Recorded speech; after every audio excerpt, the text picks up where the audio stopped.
Hi there, Hirok here. Good evening, and thank you for joining me for the late night with Hirok. And today's topic is the protection myth, which is basically, hi Anne, welcome on board.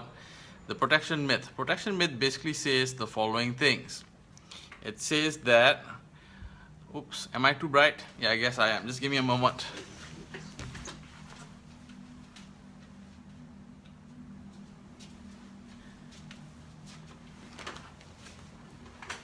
Okay, I'm no longer bright. Hi Emily, hi Anne. So the protection myth basically means that we think that food regulations and government policies will protect our health. This is what the protection myth is all about. Hi Amy, welcome on board.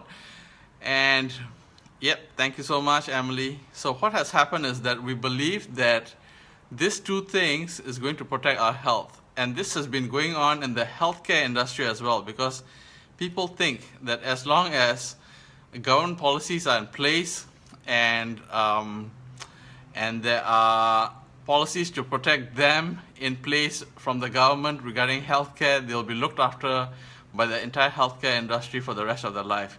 Unfortunately, this is not true.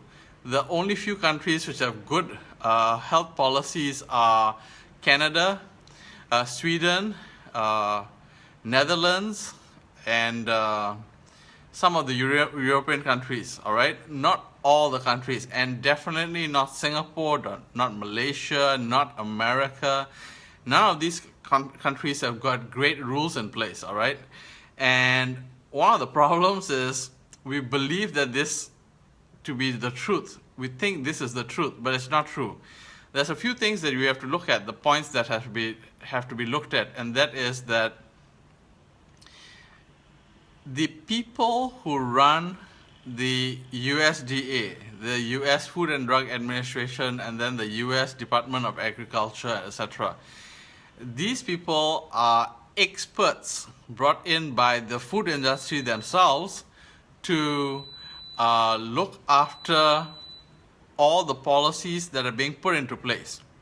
Now, recently, within the last few years, a bill was passed in Congress for the US anyway, and that bill was called the Cheeseburger Bill. The Cheeseburger Bill was put into place because they don't want the common people, which is you and me, to sue food industries for making you unhealthy and unwell.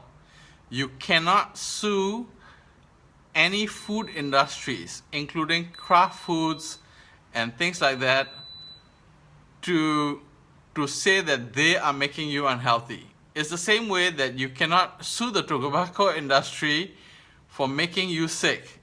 It doesn't work. So now they have rules and things on the tobacco boxes, which says under the general attorney's direction, you shouldn't smoke too much cigarettes because it's bad for the lungs and all that. But you cannot find the same kind of warning on a packet of food. That's why the Cheeseburger Bill came in. They put that into place so that you cannot sue the food industry. Hi Peter and hi Mary, welcome on board. And this one is really hilarious, okay? Because all these so-called experts are paid by the food industries to write things in their favor. Let me read an article for you. This article is super fun. The article states this way. Two examples are RJR Nabisco and Altria Group. Hello, Utenso, welcome on board. Which owns Philip Morris and Kraft Foods. Okay, Kraft Foods are all your macaroni and cheese and Kraft cheese, etc. Okay, the one that is supposedly owned by Nestle.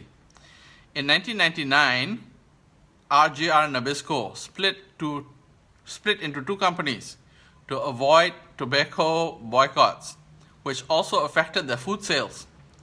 In the year 2000, Philip Morris bought over Nabisco.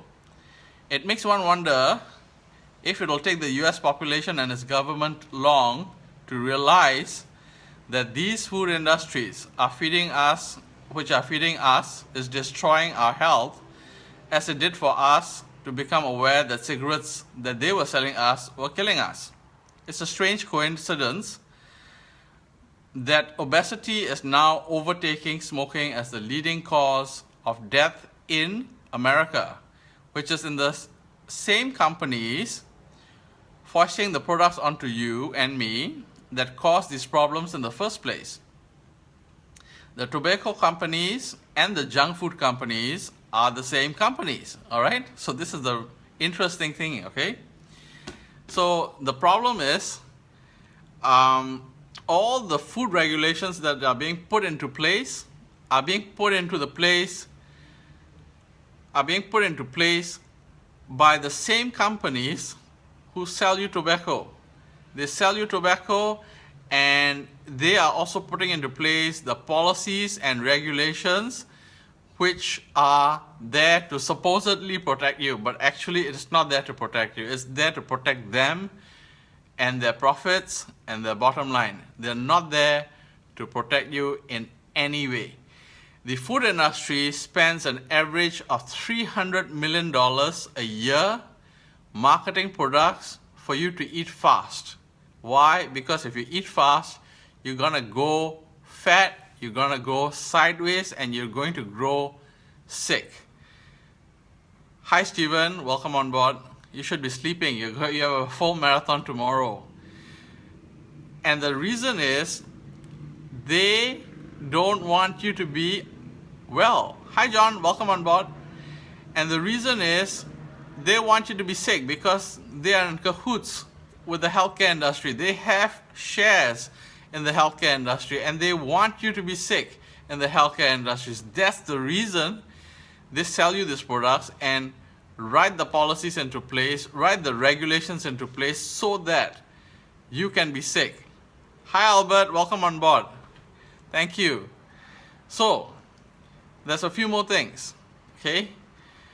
A lot of people are spending too little of their time enjoying what they eat. Today I had a big bowl of Hakka Yong Tofu for lunch. I didn't take the noodles. I had it dry with chili. Now the problem is I could hardly chew through that thing because it tasted so bad. I just don't know how Singaporeans like that food. I don't like the food. I enjoy my salads and my fish steamed or grilled, but I don't like the food I'm eating outside. I had no choice. I had to eat outside before I went to see the dentist. And that was the first thing I realized. I ate slower than before. My mom always tells me to eat slower. Hi Balan, welcome on board. And the problem is I didn't like the food. As I was telling you about this, the reason I'm telling you this is because when you eat your food slower, you realize the taste of your food more. And if you realize the taste of your food more, you'll realize that some foods just don't taste good. Even cakes and things like that. People eat slower, they like the taste of sugar. The sugar enters your bloodstream very, very slowly, giving you a high which lasts for the entire duration of the cake. And you feel good eating that sugar. Now the problem is when you have a sugar crash after that, you're gonna feel the pain, and the pain is you'll want to have more sugar. Sugar, not good for you. Stay away. Try to keep to sugar from your fruits and vegetables. Try to learn how to use berries. Try to use strawberries, cherries to sweeten up something you're gonna eat. It really tastes much better with those things in your diet. Now the main topic of this was that food regulations and government policies in the food industry do not take care of our health. They don't. The reason is they only take care of the companies themselves because they bring in experts to regulate the food industry. It's like giving the drug companies free rein over your policies to regulate you. And the way they're doing now in the US is that it is compulsory for you to get vaccinated, even though we know that vaccination does not work.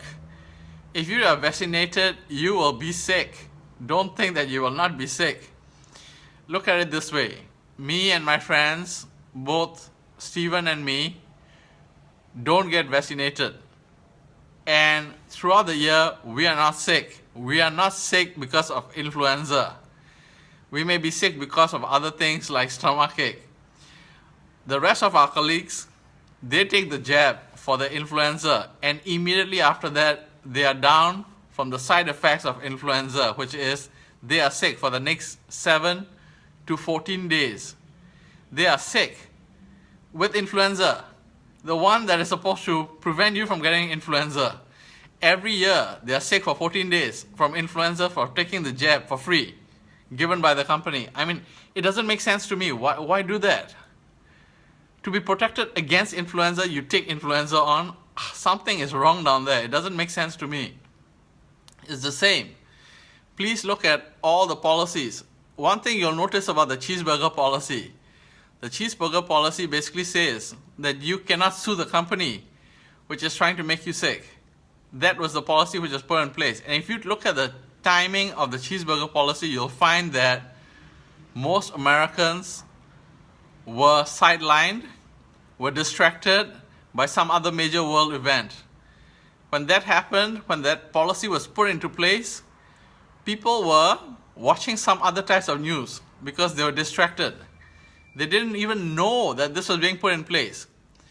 There are television channels which show what's happening in Congress, what bills are going through.